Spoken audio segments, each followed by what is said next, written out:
Olá, tudo bem com vocês? Eu sou a Márcia Cleide Ribeiro, advogada atuante nas áreas do direito previdenciário e trabalhista, e estou aqui no Momento Cidadania mais uma vez para conversar um pouco com vocês. Quem tem nos acompanhado por aqui já sabe que eu estou semanalmente no Momento Cidadania trazendo conteúdos práticos que ajudam vocês a conhecer os seus direitos. Na semana passada, nós falamos algumas curiosidades sobre o benefício de prestação continuada, que é o BPC, que foi criado pela Lei Orgânica de Assistência Social, a LOAS. Hoje, nós vamos falar sobre o que é necessário para receber o BPC, também conhecido como LOAS. Ok? Vamos lá. Para receber o benefício de prestação continuada, o BPC, da Lei Orgânica de Assistência Social, é necessário seguir algumas etapas e atender os requisitos estabelecidos. Aqui eu vou passar os passos gerais para a solicitação desse benefício. Vamos lá.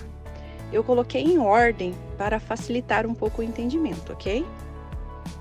Os requisitos básicos são a pessoa ter 65 anos de idade ou mais, para o caso de idosos, ou possuir alguma deficiência que incapacite a pessoa para o trabalho e a vida independente.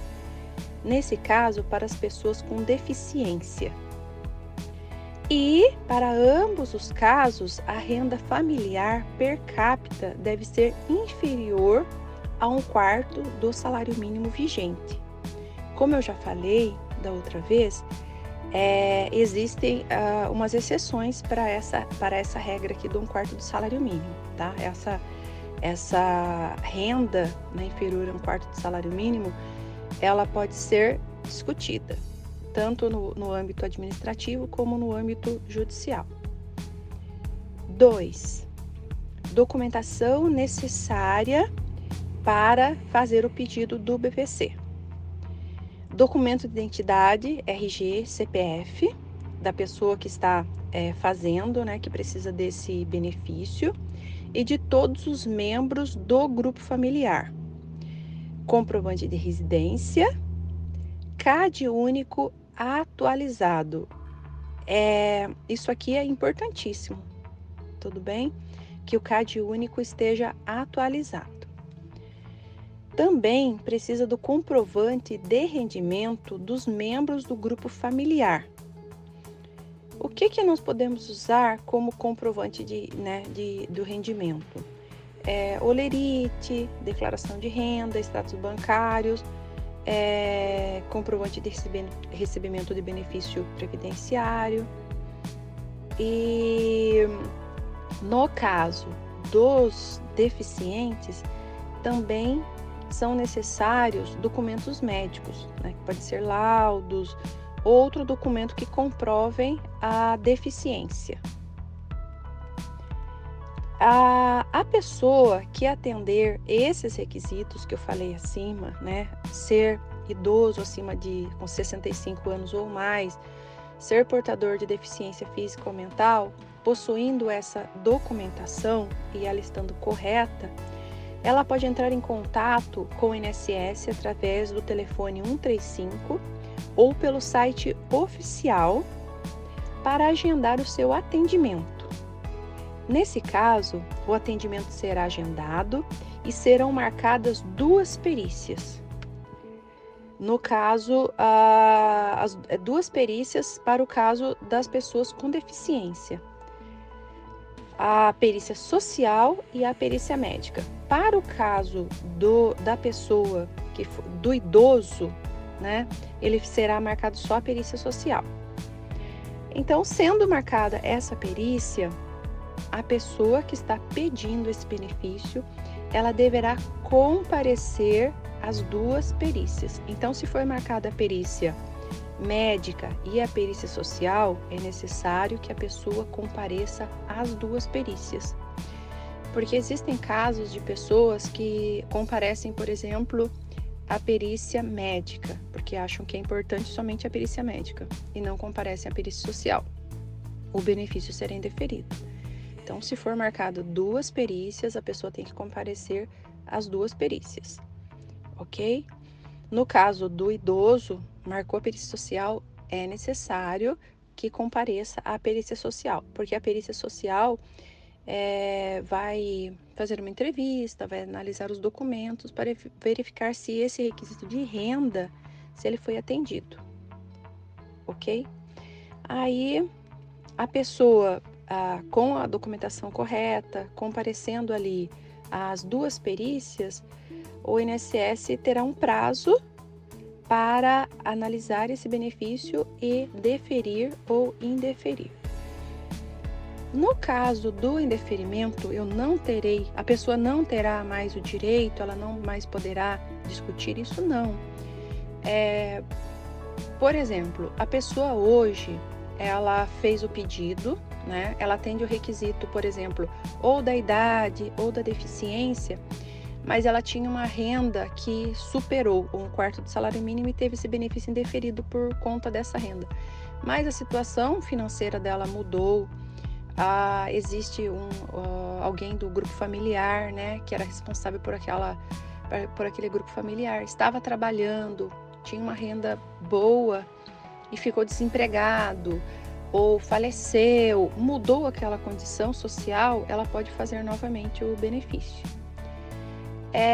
Também pode-se discutir, no caso do indeferimento, pode-se ingressar com uma ação judicial, né, para se discutir essa questão da renda, né, no caso do indeferimento por conta da renda, e também o indeferimento por causa da deficiência.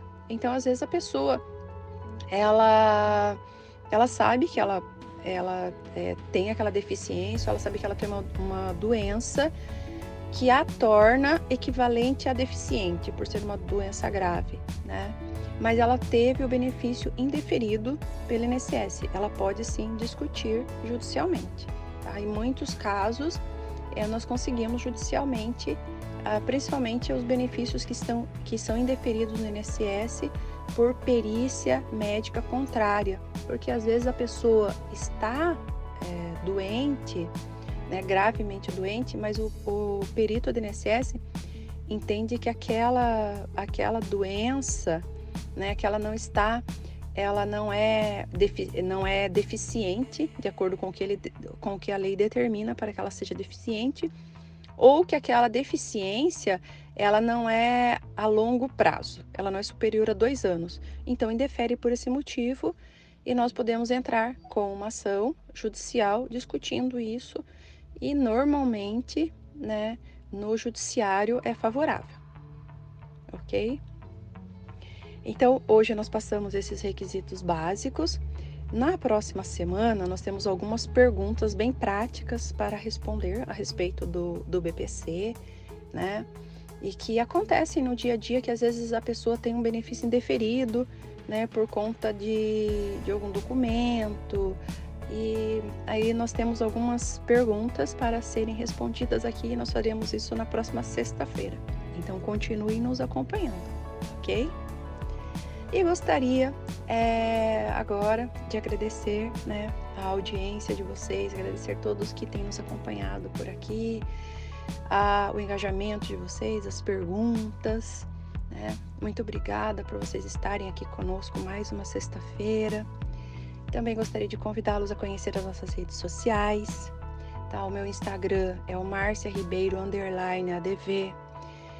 Eu tenho uma página no Facebook, que é o Márcia Ribeiro Advocacia, um canal no YouTube, que é o Doutora Márcia Cleide Ribeiro. E em todos esses canais que eu passei, existem conteúdos sempre com essa finalidade, né, de esclarecer, de passar algumas dicas, que normalmente no nosso dia a dia nós vemos pessoas precisando dessas informações.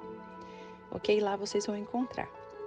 E vou passar também o nosso WhatsApp, que vocês podem encaminhar as suas dúvidas, que nós poderemos responder diretamente ou até trazer as suas dúvidas aqui para serem respondidas aqui no Momento Cidadania. Nosso WhatsApp é o 15 99630 4493. Vou repetir. 15 99630 4493. E eu gostaria de finalizar agradecendo, o pessoal da rádio que me convida para estar aqui no Momento de Cidadania. É uma honra para mim estar aqui na sexta-feira, compartilhando um pouco daquilo que eu estudo, um pouco da minha experiência com vocês, E isso realmente é muito gratificante para mim. Eu me sinto muito honrada de estar aqui. E quero convidá-los a estar aqui novamente conosco na próxima sexta-feira. Desejo a todos uma ótima sexta-feira, um ótimo final de semana, que Deus abençoe muito a vida de vocês e que nós possamos estar aqui juntos na próxima semana, ok? Então fiquem com Deus e até!